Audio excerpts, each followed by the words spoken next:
Bapak Ibu masih tetap bangkit berdiri, kita akan menghormati pembacaan firman Tuhan. Mungkin kalau saudara ada sedikit perbedaan terjemahan, saya memakai terjemahan Indonesia Baru tahun 2023 yang untuk para penutur generasi milenial akan sangat menolong, ya, bahasa Indonesianya jauh lebih baik, ya. Nah, baik, mari kita membaca lebih dahulu Kolose pasal yang ketiga ayat 12 sampai dengan 17. Karena itu sebagai orang-orang pilihan Allah yang dikuduskan dan dikasihinya, kenakanlah belas kasihan, kemurahan, kerendahan hati, kelemah lembutan dan kesabaran. Sabarlah kamu seorang terhadap yang lain, dan ampunilah seorang akan yang lain, apabila yang seorang mempunyai keluhan terhadap yang lain, sama seperti Tuhan telah mengampuni kamu. Perbuatlah juga demikian. Di atas semuanya itu, kenakanlah kasih sebagai pengikat yang mempersatukan dan menyempurnakan. Hendaklah damai sejahtera Kristus memerintah dalam hatimu, karena untuk itulah kamu telah dipanggil dalam satu tubuh. Dan bersyukurlah.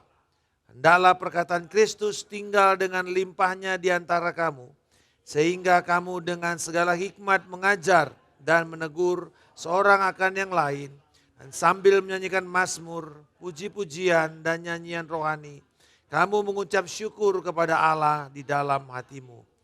Segala sesuatu yang kamu lakukan dengan perkataan atau perbuatan, lakukanlah semuanya itu dalam nama Tuhan Yesus, sambil mengucap syukur melalui Dia kepada Allah Bapa. Kita berdoa. Kami mengucap syukur Bapa yang telah memberikan kepada kami kasih setiamu yang lebih dari hidup itu. Dan terima kasih untuk penyediaan firman-Mu sebagai makanan bagi manusia rohani kami pada hari ini. Kami berdoa biarlah kiranya Roh Kudus akan mencerahkan pemberitaan firman-Mu dan membuat setiap kami Tuhan memahami akan kebenaran ini. Mata hati kami menjadi terang. Dan kami akan mengalami pembebasan dari setiap belenggu-belenggu pikiran-pikiran yang palsu, kepercayaan-kepercayaan yang palsu. Kami berdoa bahkan untuk firman ini menjadi kesembuhan bagi mereka yang lemah, penghiburan bagi mereka yang mengalami kedukaan, dan kesegaran bagi mereka yang mengalami keletihan. Dan kami percaya bahwa ini juga menjadi kekuatan untuk kami berlari mencapai rencana-Mu yang tertinggi dan mulia. Di dalam nama Yesus kami berdoa. Amin. Amin. Silakan Bapak Ibu. Judul pemberitaan firman hari ini adalah Do It All in the Name of the Lord. Lakukanlah segala sesuatu itu di dalam nama Tuhan. Nah, saudara-saudara, ketika Rasul Paulus berbicara kepada jemaat di Kolose, jemaat ini adalah jemaat yang dikelilingi oleh konsep dan filsafat Yunani. Ya. Ini gereja tidak langsung didirikan oleh Paulus. Tapi ada seorang yang datang dari kota sekitarnya, dia dengar Paulus khotbah, lalu kemudian dia bertobat dan dia pergi dan dia merintis gereja di Kolose. Nah, Paulus menitipkan surat kepada jemaat ini karena jemaat yang dirintisnya itu adalah di rumahnya Filemon. Dan kita tahu bahwa Onesimus, hambanya Filemon itu mencuri lalu melarikan diri sampai ke Roma. Dan di Roma dia masuk penjara, ketemu Paulus. Dan kemudian diinjili, bertobat. Dan menjadi pelayan Paulus bersama-sama Paulus di penjara. Tapi kemudian Paulus memulangkan dia ke rumah Filemon dan sekalian menitipkan surat kepada jemaat di Kolose. Nah, tema daripada kitab Kolose itu adalah di dalam ayat 11b dikatakan Kristus adalah semua dan di dalam segala sesuatu. Christ is all and in all. Kristuslah yang terutama, Kristuslah yang tertinggi, Kristus di dalam segala sesuatu. Amin, saudara. Dan apa yang kita kerjakan pun harus mencerminkan Kristus. Nah, ketika dia sudah menanamkan dasar doktrin dari pasal pertama sampai dengan pasal yang kedua, yang ketiga, dia berbicara mengenai kamu sekarang sebagai warga negara yang baru dari sorga tetapi tinggal di dunia ini. Kamu tidak lagi berpikir dengan pikiran dunia tapi dengan pikiran sorgawi. Lalu dia mulai shifting dengan kata karena itu. Jadi kalau saudara menemukan di dalam surat Paulus kata karena itu, biasanya dia sedang bergeser dari doktrin kepada perilaku. Jadi perilaku kita itu harusnya diatur oleh ajaran yang sehat. Amin saudara. Kenapa kita ada di sini? Karena kita perlu diajar supaya kita berperilaku yang berubah. Kita tidak berperilaku karena sesuatu, tetapi mengikuti pengajaran yang ada. Your theology breathe your methodology. Teologi kita menentukan perilaku kita, cara kita bekerja, cara kita mengelola keuangan, cara kita membangun pernikahan kita. Teologi kita menentukan itu. Sebabnya saudara kita perlu belajar firman, amin. Ya, kebenaran firman itu harus tertanam kuat. Dan kita kadang-kadang kesel dengan kata atau mungkin agak sedikit alergi dengan kata teologi. Saya enggak sekolah teologi Pak. Saya bilang enggak perlu Anda menjadi sekolah teologi untuk berteologi. Karena teologi semua orang berteologi. Artinya pemahaman Anda tentang Tuhan itu adalah teologi Anda. Pemahaman Anda tentang manusia, tentang kekekalan, tentang penderitaan itu teologi Anda. Pertanyaannya apakah teologi Anda baik atau buruk, cuman itu aja. Kalau teologi saudara didasarkan kepada firman, ya teologi saudara menjadi teologi yang biblikal. Tetapi kita semua perlu memahami firman. Itu sebabnya Paulus menekankan kepada firman lebih dahulu. Dia repot untuk hal itu, tapi buat dia itu worth it. Ya, setengah dari suratnya biasanya itu teologi dulu. Baru kemudian karena itu. Nah, ini sebuah practical application. Karena itu. Sebagai orang-orang pilihan Allah. Nah, kita harus tahu dulu who you are, who we are. Kita adalah sebagai murid Kristus kita dipilih, dikasihi dan dikuduskan. Katakan dipilih, dikuduskan, dikasihi. Kita dipilih dan ini biasanya adalah milik dari orang Yahudi. The chosen one itu hanyalah milik Mesias. Tetapi ketika Kristus datang dan menyediakan keselamatan dan barang siapa yang menerima keselamatan masuk di dalam satu umat pilihan bersama Kristus. Kita dipilih. Rasul Petrus mengatakan kamu adalah bangsa terpilih, imamat rajani, umat kepunyaan Allah. The peculiar people, umat yang berbeda. Bukan umat kebanyakan. Bukan umat yang seperti manusia lainnya di dunia ini. We are different. Nah saudara, tapi bukan different jadi orang aneh. Amin. Karena kadang-kadang kita mau berani tampil beda tapi jadi aneh. Gitu. Kita berbeda di mananya, nanti kita bahwa kita dipilih, kita dikuduskan. Dikuduskan berarti setting apart, dipisah untuk melakukan sebuah tujuan mulia. Saudara-saudara, ada orang yang berusaha untuk cepat menjadi hebat, cepat untuk memimpin, cepat untuk berhasil dengan karbitan. Tetapi saya belajar ketika Susi Susanti jadi juara dunia di Barcelona untuk medali emas pertama di dalam Olimpiade. Orang hebat.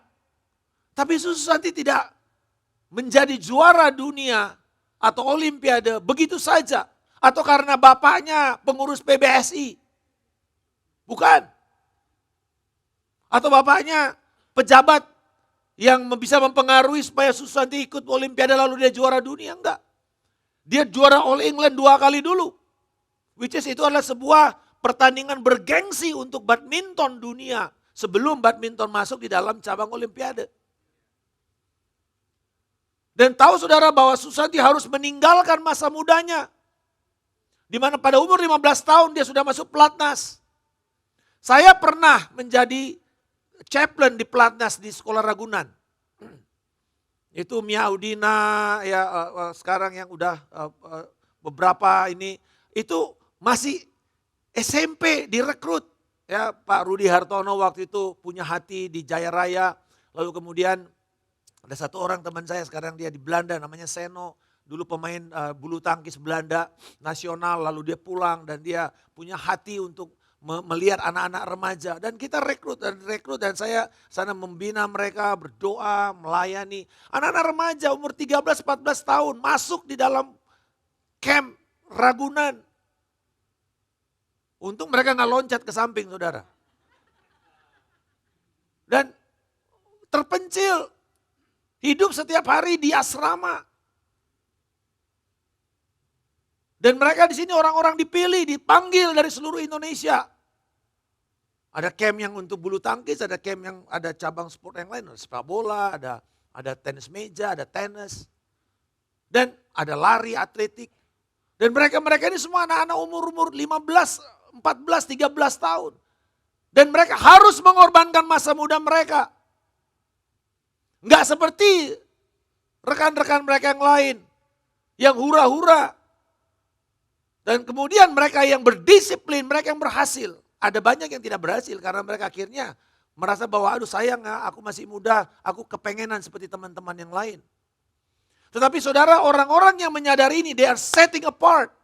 Mereka sadar bahwa ada tujuan mulia, ada harga yang mahal yang harus saya bayar untuk semua itu. Sama seperti orang yang masuk akademi militer. Mereka adalah pemuda-pemuda yang mengorbankan masa muda mereka untuk tidak seperti kebanyakan anak muda.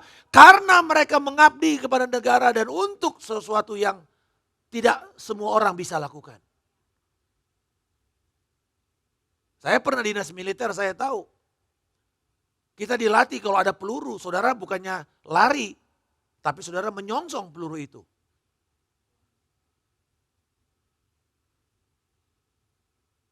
Salah satu horor adalah mendengar desingan peluru di atas kepala saudara. Swing, swing, swing. Dan kita harus merayap di bawah. Doppler ditembakin terus. It takes courage untuk melakukan hal itu. Kelihatannya enak. Biasanya kita habis nonton film perang itu merasa diri seperti kayak Rambo kan. Sama seperti kalau kita nonton film kungfu Jackie Chan, merasa langsung bisa, atau Ip Man gitu. Langsung mau mukulin orang gitu loh. Orang gak pernah belajar sama sekali. Nah saudara-saudara, hal yang sama. Ketika kita menyadari siapa kita dalam Tuhan, we are setting apart. Kita harus meninggalkan semua itu. Kan kelihatan kadang-kadang kamu norak, ngapain sih kamu jadi orang Kristen? Ngapain sih kamu banyak di pelayanan di gereja? Mereka nggak tahu bahwa ada sesuatu yang lebih mulia daripada sekedar jadi orang kaya. Jadi orang paling pintar. Jadi orang yang paling populer. You have to know first. Kita dipilih, kita dikuduskan. Tetapi kita dikasihi, haleluya. Artinya, kamu bukan mengasihi karena kemampuanmu mengasihi Tuhan. Kamu tidak dikasihi karena kamu baik. Tapi karena Tuhan lebih dahulu mengasihi kita. Dan ini harus kita patahkan, mindset bayar balas budi sama Tuhan. Banyak kan kita orang Kristen terutama karismatik. Dikotbahin, kamu itu udah diselamatkan, harus balas budi sama Tuhan. Lalu kita katakan, dengan apa kan ku balas? Udah gak bisa, masih dinyanyiin juga. Kita ngerti maksudnya. Tapi saudara, ketika dikomunikasikan, komunikasinya adalah komunikasi rasa bersalah. Kamu yang gak tahu berterima kasih sama Tuhan, udah diselamatkan, masih gak mau melayani. Masih gak mau memberi. Akhirnya kita memberi karena kita takut. Saya katakan, dalam satu pelayanan yang kami inisiasi tahun 2022 itu Urban Transformation Indonesia. Dan kami mulai di satu daerah di Penjaringan. Ada 3 RT kira-kira 3.000 orang. Mulai dari nol, dari 10 orang kecil. Dan Mereka bukan orang Kristen. It takes 1 tahun untuk merubah cara berpikir mereka hanya untuk bisa berterima kasih. 1 tahun. Jadi kalau kita di gereja masih dablek, ya sabar. Saya belajar sabar dari yang beginian, saudara. Udah baik masih salah. Udah baik masih salah, apalagi gak baik. Dan apa yang kita lakukan, waktu satu kali kita lakukan pelayanan kesehatan, kita gak punya kemampuan banyak, hanya 150 orang. Paket obat dan paket gizi untuk anak dan semua. Tiba-tiba hari yang sama, satu lembaga agama yang ada di PIK yang besar itu, drop 2.500 paket makanan. Langsung tenggelam, saudara. Beberapa teman-teman bilang, gimana Pak ya? Saya bilang, it's okay. Kita melakukan karena kita telah ditebus. Kita melakukan karena kita mengasihi Allah dan mengasihi sesama, lalu kita melayani dunia. Kalau mereka melakukan itu karena mereka takut karma buruk. Mereka berusaha menghindari karma buruk dengan berusaha berbuat baik. Different. Motivasinya satu dari dasar ketakutan. Takut gak masuk surga, takut karmanya jelek dan semua. Kita karena sudah punya keyakinan kita masuk surga, kita dipilih, kita dikuduskan, kita dikasihi. Sekarang waktunya kita melayani. Saudara, berbeda. Karena kita sudah dikuduskan, kita dipilih, kita memberi. Beda, saudara. Gak ada paksaan. Gak ada ancaman. Tapi kita lakukan karena kita menerespon kepada kasih Allah. Nah itu yang Paulus bilang pertama, karena kamu telah dipilih, dikuduskan, dikasihi, maka kenakanlah. Nah lalu dia bicara mengenai pakaian. Berpakaian, pakailah. Apa yang kamu pakai? Satu, belas kasihan, kemurahan, kerendahan hati, kelemah lembutan, kesabaran. Nah bangsa Yunani pada waktu itu kalau berpakaian itu ada berapa lapis? Minimal 3 lapis. Pakaian dalam, lalu pakaian luar itu kayak jubah, lalu pakaian jubah penutup. Yang biasanya ini menentukan kelasnya dia. Dia datang dari keluarga seperti apa, dia status sosialnya seperti apa. Jubah luarnya itu. Itu jubah yang waktu Yesus itu diperebutkan. Diundi.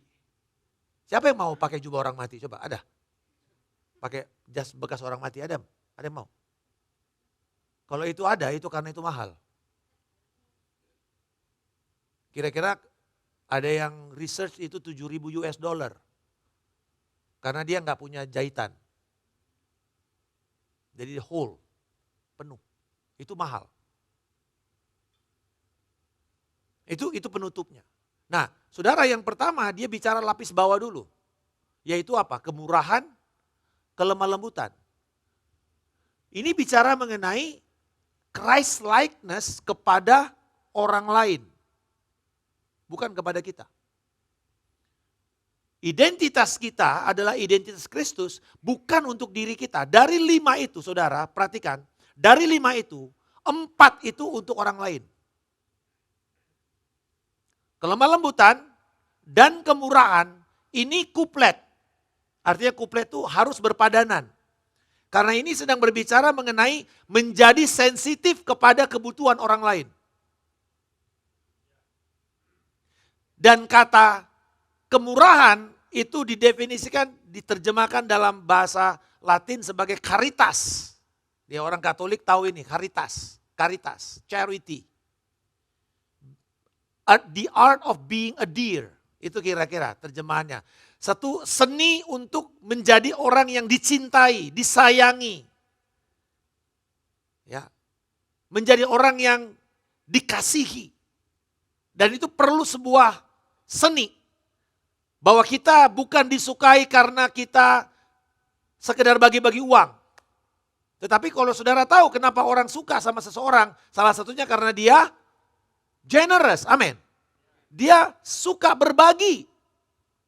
Nah saudara-saudara, kelembutan itu berbicara mengenai orang yang sensitif kepada kebutuhan orang.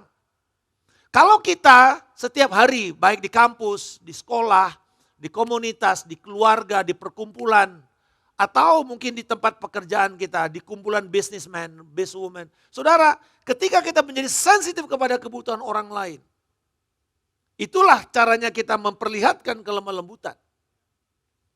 Are we sensitive? Bukan sensi baperan ya, bukan. Enggak, ini bicara kepada orang lain. Dan akhirnya karena kita peduli dengan orang lain, kita menjadi orang yang disukai. Bapak Ibu, caranya membuktikan kita disukai apa enggak? Coba cuti 2 minggu. Dicari enggak saudara? Kalau disyukurin, bagus lo 2 minggu lu enggak datang. Kantor ini aman. Berarti kita bukanlah orang yang bermurah hati. Kita bukan orang yang lemah lembut. Tapi kalau misalnya 2-3 hari aja enggak datang, aduh enggak ada lu enggak rame. Kamu tuh membawa sukacita apa semua. Kami baru mengutus 1 orang jemaat pergi untuk migran ke Amerika. Semua orang nangis. Dia nggak bisa, bukan orang pengkhotbah, bukan apa, dia cuma asyir. Jangan abaikan asyir saudara. Itu salah satu karunia yang hebat. Ya asyir, suami istri asyir. Nah, jadi yang suami istri asyir jangan asyir. Ini pelayanan pemula. Enggak. Ada orang yang enggak mau khotbah, dia mau jadi asyir aja. Tapi kehadirannya itu menentukan. Dan betul, dan dia sadar, dia melakukan semua dan dia bilang dia penuh sukacita, dia melakukan itu all out. Habis kerja masih ini lari-lari langsung ke gereja, melakukan semua. Ketika kita melepaskan dia, semua orang sedih karena kita tahu betapa berharganya orang ini. Sometimes kita nggak menghargai sampai kita kehilangan. Kita nggak menghargai sesuatu karena sampai kita kehilangan baru, mahal ya ternyata itu ya barangnya, penting ya. Nah saudara, lalu kemudian dibilang kerendahan hati. Kerendahan hati berbicara mengenai bagaimana saya merelakan, bersedia kehilangan demi Kristus. Itu kerendahan hati. Makanya ini karakter yang bicara kepada diri kita. Bersediakah kita kehilangan? Bersediakah kita tidak mempertahankan hak kita? Dan Yesus mengatakan, belajarlah daripadaku karena aku lemah lembut. Kerendahan hati membuat Yesus turun ke dunia ini. Dan menjadi sama seperti kita. Itu kerendahan hati. Bukan, ini spirit yang kita harus lawan di gereja saudara. Dan ini spirit yang merusak tubuh Kristus. Yaitu spirit of entitlement. Tahu entitlement itu apa? Merasa saya harus dilayani di sini. Karena kamu tahu berapa kontribusi saya. Nah itu entitlement. Saya perlu dapat parkir khusus. Itu spot saya itu, jangan dipegang-pegang tempat lain. Kita tahu yang begini ini ribut sama asyir selalu. Kamu tahu nggak ini kursi saya?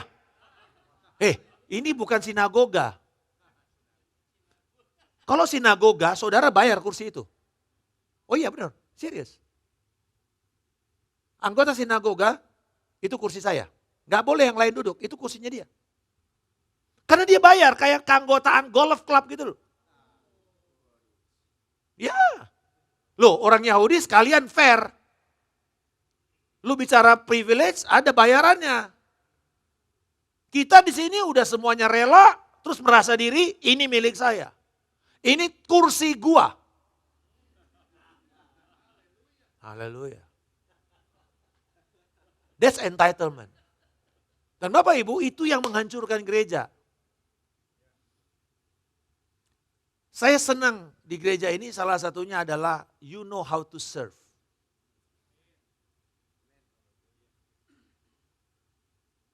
Tetapi kepada hamba Tuhan yang fatal dengan entitlement ini, dia merasa itu sesuatu yang memang worth it, layak dan harus saya dapatkan. That's dangerous. Satu kali saya ngobrol sama orang, saya concern kenapa ya gereja ini pecah, gereja pecah gitu. Dan saya sebagai akademisi selalu cari masalah. Untuk nulis sesuatu kan mesti cari masalah kan. Kalau nggak ada masalah ngapain bikin tesis, bikin jurnal ngapain. Mesti ada masalah dan masalah mesti sangat berat. Kalau nggak cari-cari aja masalah gitu. Ya. Makanya salah satu kesukaan saya adalah teh India, teh masalah gitu. Gitu, ya kan. Ya orang India tahu masalah ya. Cari masalah ya. Masalah dosa lagi saudara. Itu cuma di India yang enak yang begituan. Teman saya punya restoran tandur ya. Tandur bilang, wah Pak mau masalah dosa. Saya bilang, ya yang fisik ya. Kalau yang rohani sudah selesai dalam Kristus. Saudara, waktu saya bilang, terus kenapa Pak? Kenapa gereja ini pecah ya? Dia bilang, kamu lihat gak orang nomor 2? Selalu jadi split. Karena pengen jadi orang nomor 1 Pak. Jarang mereka tuh mau memenuhi panggilan seperti Yusuf. Yusuf tuh orang nomor 2. Tapi dipakai Tuhan dan fulfill sebagai orang nomor 2. Dia gak perlu jadi Firaun. Tapi kekuasaannya seperti Firaun. Tidak ada orang boleh bergerak dan bernafas tanpa seizin Yusuf. Hebat gak? Hebat. Itu Yusuf. Dia gak perlu harus jadi Firaun. Dia cukup jadi orang nomor 2. Tapi impactnya, Bapak Ibu yang tahu yang namanya plasma, petani plasma. Ya, sistem plasma. Itu penciptanya siapa? Yusuf. Kerja, tanah nggak ada, mengelola tanah, dapat 20%, sisa 80% untuk government. Pemilik tanah. 400 tahun sistem itu berjalan. Itu yang temuin Yusuf. Dia gak perlu jadi Firaun. Lalu saya tanya, terus gimana Pak? Ya itu, sebab setiap kali orang yang nomor 2 ini selalu lihat, aduh enak ya jadi nomor 1 ya. Tasnya dibawain, ininya gini, hotelnya selalu fasilitas ini, naiknya pesawatnya ini. Aku kepengenan. Tapi gak kesampaian. Ya udah bikin gereja aja. Saudara, that's the problem. Entitlement. Kerendahan hati akan menghancurkan itu Bapak Ibu. Dan ini serius. Karena tanpa ini kita nggak bisa kemana-mana nanti. Lalu kemudian 2 yang berikutnya adalah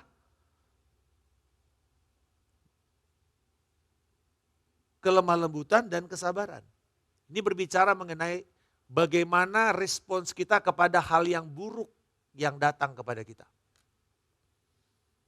Di kantor, di bisnis kita tahu, jangan expect semua orang baik sama kita. Kita belajar etika di sini, nggak ada etika bisnis itu. There is no business ethics, no. Semua orang akan berusaha mendapatkan apa yang mereka mau dapatkan dengan cara yang mereka pikir mereka baik. That's it. Kita susah-susah, capek-capek. Merekanya yang cara cepat, cara pintas, berhasil. Kalau saudara masih bergumul dengan itu, baca Mazmur 73. Baca. Dikatakan sampai aku masuk ke tempat kudusmu dan melihat nasib mereka. Baru at the end, Asaf bisa mengatakan, hanya kaulah milikku di bumi ini. Tidak ada yang lain. Sekalipun dagingku dan hatiku habis lenyap. My portion is only you God. Gak ada yang lain. Only you. Itu datang karena dia masuk ke dalam bait sucinya. Masuk ke dalam Tuhan. Masuk dan melihat apa yang Tuhan katakan dari perspektif Allah tentang mereka. Gak perlu cemburu. Tetapi Bapak Ibu, kesabaran salah satu adalah cara kita. Di ayat 13 dikatakan, kenakanlah kesabaran. Karena ini berbicara tentang bagaimana kita merespon kepada orang yang paling sulit. Di dalam kelompok sel ada orang kayak gini. Di gereja banyak yang begini. Sulit. Sulit untuk bergaul dengan dia. Sulit menerima dia. Sulit untuk bersama-sama dengan dia. Sulit untuk menjadi tim dengan dia. Tetapi kita kalau Tuhan sudah taruh dia di sana. Cuma satu alasannya. Supaya kita sabar. Betul Bu. Supaya kita sabar. Supaya kita sabar. Jadi kalau saudara berdoa, Tuhan berikan aku kesabaran, jadikan aku orang sabar. Lalu dikasih orang sulit dalam hidup saudara. Itulah jawaban doa saudara. Tuhan baik kan? Dia jawab. kasih orang paling sulit. Karena sabar itu adalah upaya kita merespon kepada to the difficult people. Dan ketika kita misalnya di pekerjaan, kan kita bicara sekarang bagaimana menjadi saksi di dunia ini. Yang pertama itu kenakan dulu Christ likeness, karakter kita. Karena karakter ini yang akan orang lihat. Ada yang mengatakan bahwa the charisma will bring you to the top, but character is the one who will make you stay on the top. Sekarang apa yang terjadi dengan ribut-ribut di dunia politik? Cuma satu, orang mempertanyakan karakter. Mungkin dia kaya, but karakternya gak cukup menopang itu semua. It's not enough capitalnya. Apa kapital kita sekarang? Moral. Sekarang orang mulai bingung dengan where is the leadership moral? Di mana moral kepemimpinan sekarang? Udah gak ada. Orang bicara kapital kepemimpinan bukan bicara mengenai kemampuan semata-mata. Pidato yang bagus, bukan. Moralmu.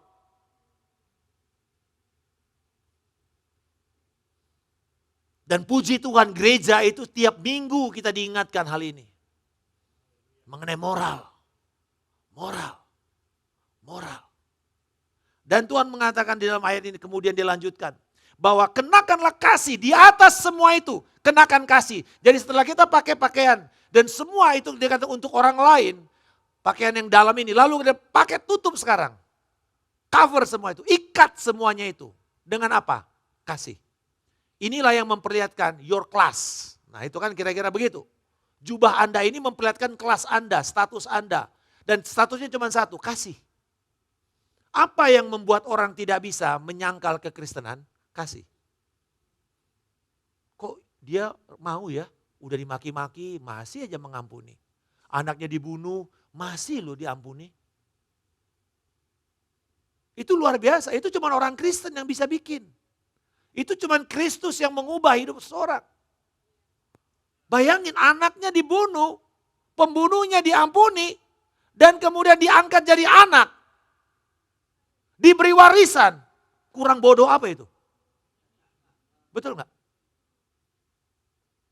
Tapi itu yang dilakukan oleh salah seorang mentor kami. Anaknya mati, dibunuh. Pembunuhnya diampuni, udah naik ke pengadilan. Pakai lawyer hebat. Sampai lawyernya bilang gini, di mana muka saya bu? Kalau ini di drop kasusnya. Karena ibunya bilang, Tuhan bilang sama saya, lepaskan, ampuni. Bebaskan dia. Karena setelah pembunuhan itu, suaminya bertobat lahir baru. Gak perlu harus dibunuh untuk suami kita bertobat. Tapi sometimes ada yang begini juga gitu ya. Ya, benjut dulu, kena dulu baru bertobat gitu. Jangan sampai udah diranjang kematian baru engkau trek-trek dari Yesus. Tapi puji Tuhan, dan dia is a wealthy businessman mereka ini, bertobat. Dan setelah itu dia ampuni, melepaskan pengampunan, dia direkrut jadi anak bagian dari keluarga. Nah saudara, ini menjadi senjata yang hebat. Message yang hebat. Karena God will turn your awful mess into a beautiful message. Menjadi sebuah nyanyian yang akan diperdengarkan. Message yang orang gak bisa bantah, saudara. Dan hasil dari itu dikatakan apa? Damai sejahtera. Damai sejahtera. Jadi kasih itu mahal Bapak Ibu. Itu yang mengikat dan mempersatukan. Dan dia katakan apa? Ini bukan cuma bicara pribadi. Dia bicara mengikat gereja. Jadi gereja itu akan terlihat dari kasihnya. Amin saudara. Dan dikatakan dari semua itu hasilnya adalah damai sejahtera. Katakan damai sejahtera. Nah Bapak Ibu, damai sejahtera dikatakan damai sejahtera Kristus harus memerintah. Pax Christiana. Artinya damai sejahtera Kristus. Kenapa istilah ini muncul? Pax Christiana. Karena pada waktu itu, pada waktu Rasul Paulus menulis ini, Romawi dikenal dengan satu istilah Pax Romana. Yang belajar sejarah tahu ini. Pax Romana artinya the peace of Rome. selama masa pemerintahan Pax Romana tidak ada perang. Semua musuh-musuh ditaklukkan. Karena buat orang Roma itu begini cara yang namanya menang perang. Dan ini yang dianut sama Israel. Kalau leher musuhmu belum ada di bawah kakimu, belum berdamai. The only peace is to make your enemies under your feet. Bukan kita negosiasi, berunding-berunding, win-win solution dengan musuh. Enggak. Makanya lihat apa yang terjadi sekarang. Sekarang aja habisin semua sampai akar-akarnya. Karena mereka mau menerapkan kembali yang namanya kemenangan total itu. Musuh harus ada di bawah kakimu. Bukan diajak duduk makan-makan bareng-bareng. Dan negosiasi dan dikasih bagi-bagi jabatan. Bukan. Itu politisi yang ngomong begitu. Kalau bicara mengenai Pax Romana, tidak ada ancaman. Buat apa? Mereka bikin jalan, mereka bikin semua infrastruktur. Buat apa? Tujuannya begini, Pax Romana itu. Supaya semua orang yang tinggal di dalam wilayah kekaisaran Romawi bisa memenuhi impian dan cita-cita mereka tanpa ada penghalang apapun. Karena seringkali kita gagal karena tiba-tiba ada perang, ada bencana, ada musuh. Itu kan yang terjadi. Nah Roma itu berusaha memastikan Romawi itu tidak ada. Tidak boleh ada ancaman. Supaya tidak ada alasan kamu tidak berhasil. Infrastruktur disiapkan pemerintah. Kamu hanya malas kalau kamu jadi gagal. Karena kamu malas. Bukan karena ada ancaman perang. Nah Bapak Ibu, itu yang Paulus ambil konsep itu ketika dia mengatakan kiranya damai sejahtera Kristus memerintah dalam hidupmu. Artinya ketika kita mengizinkan Kristus memimpin gereja kita, firman-Nya, kasih-Nya, damai-Nya mengikat kita di dalam perbedaan yang berbagai ragam ini. Supaya setiap orang di dalam jemaat ini bisa memenuhi panggilan Allah dalam hidup saudara. Berikan kemuliaan kepada kita. Saudara akan menjadi orang yang terbaik, bukan versimu. Saya nggak terlalu suka dengan become a best version of me. Siapa kita? Jelek kok. Tapi versinya Kristus dalam hidup kita. Yang kadang-kadang kita nggak mau. Bapak Ibu, saya mau tutupi begini. Kalau kita cuma sering kali kan kalau kita khotbah mengenai marketplace apa semua. Jadi yang terbaik di dunia. Be the best that you can. Jadi unggul. Kaya. Supaya kamu mempermuliakan Tuhan. Bapak Ibu, kalau cuma itu gak perlu jadi orang Kristen. Orang-orang lain juga perform dengan baik. Kenapa mesti jadi Kristen? Saudara tahu apa yang namanya memuliakan Tuhan? Ini. Ketika kita berjuang melakukan firman Tuhan dalam hidup kita. Itulah yang namanya orang Kristen murni. Kalau kau berjuang melakukan itu, nanti Tuhan memberkati kamu. Kamu gak akan takut dengan kekayaan yang Tuhan limpahkan. Kamu akan pursue yang terbaik. Kenapa?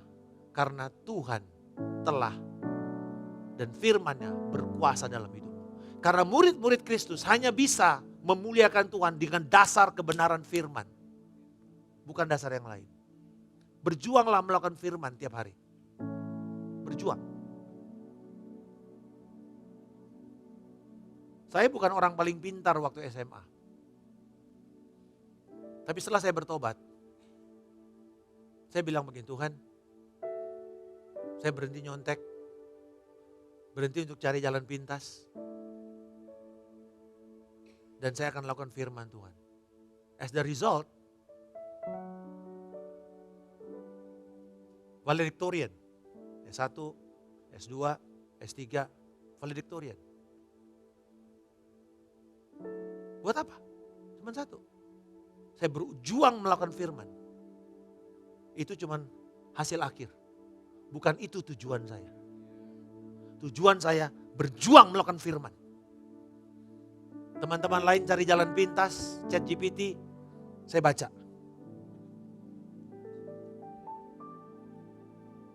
cari jalan pintas dengan yang lain, kita berjuang. Dan terakhir dikatakan, lakukanlah semua itu di dalam nama Tuhan. Bapak Ibu, apa artinya di dalam nama Tuhan Yesus? Ungkapan Paulus ini memberikan dua makna. Satu, di dalam nama Tuhan Yesus artinya kita adalah representasinya Tuhan Yesus Kristus. Yang kedua, di dalam nama Tuhan Yesus artinya Tuhan Yesus memampukan kita melakukan hal itu. Apapun yang kau makan, apapun yang kau minum, apapun yang kau lakukan. Mau tulis buku, mau melukis, mau tulis lagu, mau masak, mau bikin kue, mau jahit, mau bikin produk, mau menjalankan usaha, mau melakukan startup company, mau melakukan konsultasi. Apapun itu. Ingat yang pertama, I'm representing Christ. Yang kedua, Christ will empower me to do that. Saya gak perlu takut. Firman, hikmat adalah sumber saya. Itu sebabnya, kalau saudara kembali kepada firman, saudara akan temukan jawabannya. Mari rajin baca firman. Amin. Mari rajin baca firman. Ibu boleh, Bapak Ibu boleh maju ke depan sebentar.